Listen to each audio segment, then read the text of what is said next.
小贝出场，无人能挡。Hello， 大家好，欢迎收看小贝给你带来的我世界视频，哈哈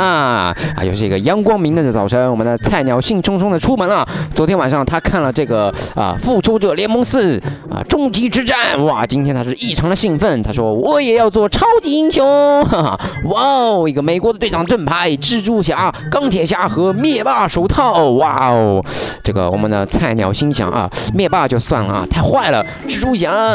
不帅，钢铁侠好像太有钱了，我那么穷，我做不了钢铁侠，那我就做美国队长，我要做这个超级英雄当中的队长，呵呵好了，那我们菜鸟就开始他的材料收集之旅啊，要收集够足够的材料才能打造成那个他们的所必须的这个制造超级英雄装备的这个材料啊，所以说这个过程会非常的辛苦，那我们小菜鸟要加油呀，持之以恒，听到没有啊？那么我们小菜鸟选择了这个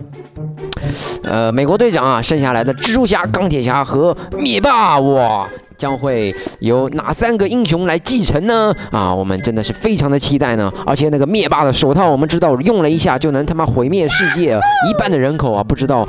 在这个我的世界里面的灭霸手套作用是什么样的呢？真的是超级的期待了。好了，那我们小伙伴们一起来看今天的视频吧。